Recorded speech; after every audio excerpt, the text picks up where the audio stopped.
hääletu aeg, mu sees vaikne tee. Kadunud ööd mulle enam haiget ei tee. Tules mu mõtted vaikivad veel, kannavad unistust, mis alles on veel. Mis alles on veel.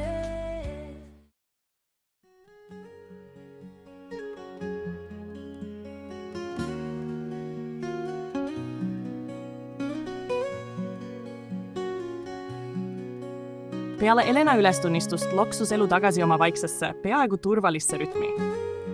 Kuud möödusid ja külmast veebruarist sai päikeseline juuni suvi, mis tõi sooja, aga mitte seda rahu ka, mida me lootsime. Sest elul on kombeks astuda vahele just siis, kui tundub, et kõik on lõpuks paigas. Kuid ma alustan algusest.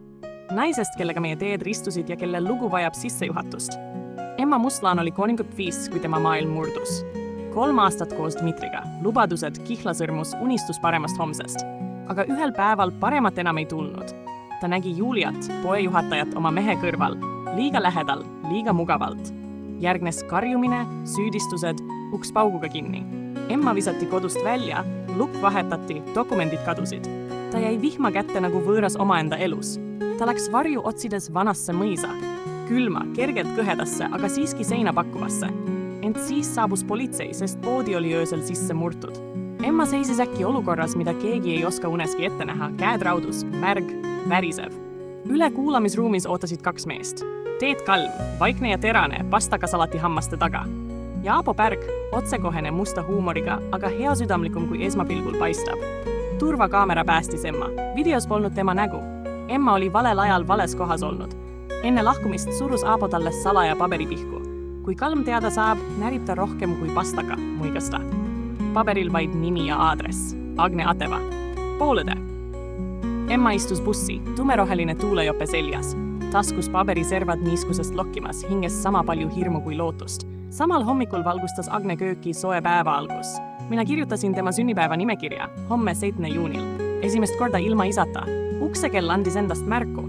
Arvasin, et säsil, kuid ukse taga seisis Emma, tuulejope tilkumas, pilgus ebakindel julgus. Kas olete Agne Ateva? Jah. Tere, ma sain teada, et me oleme poolõed. Aeg tardus, õhk muutus paksemaks. Algus oli tehtud. Agne sünnipäev tuli päikesega. Telk pandi aeda, liinas iluti koos. Emma oli vaikne, kuid kohal, justkui juba osa meist. Esimestena saabusid Säsil ja Aapo, õde ja vend. See selgus kiiremini, kui me oodata oskasime. Säsil tormas Emma poole, pidas teda Agneks ja hõikas naerusaatel. Agne, sa oled kuidagi lühemaks jäänud. Alles pärast segadust taipas ta, et see pole Agne, vaid Emma. Aapo tundis ta ära kohe jaoskonna valgusest. Nende pilk jäi korraks pidama, kummaliselt pehme.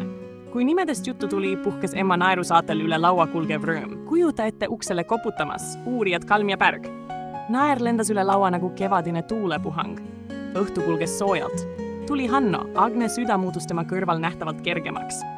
Tuli Oskar, kauboi kaabu peas, rukkililled pihus. Grill lõhnas, vein helises, teelgivalgus säras nagu väike universum.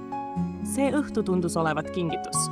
Kui öö hajus sinakaks, suundusid Säsil, Oskar ja Aapo kodu poole. Teel sattusid nad Oskari lehmakarja otsa, värav oli lahti. Nad ajasid loomi kokku nagu 3 öist karjust ja naer lehvis nende järel nagu soe järeltuule hingus. Maia jäi rahu. Emma magas, mina ja Agne rääkisime köögis isa surmast, valust ja leppimisest. Ma ei tea, kas see on õnn, sosistas Agne lõpuks, aga mingi rahu on kindlasti minus tekkinud. Mõni tund hiljem uinusime, tema elutoa diivanil, mina oma toas. Hommikul ärkas esimesena Emma. Ta ei äratanud Agnet, tegi kohvi, siis helistas Aapo.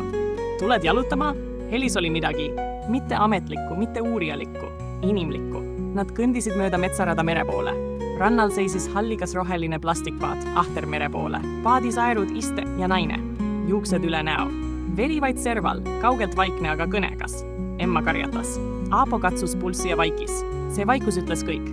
Ta helistas Kalmule. Rannast sai sündmuskoht. Samal ajal ärkas Agne ja avastas, et Emma on kadunud. Telefon vaikis. Ootamine venis nagu pikk vari ukse all. Kui Emma lõpuks tagasi tuli, oli tema pilk kauguses. Ta rääkis paadist, surnud naisest.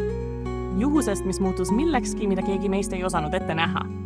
Ja ma sain aru, see polnud lõpp. See oli algus.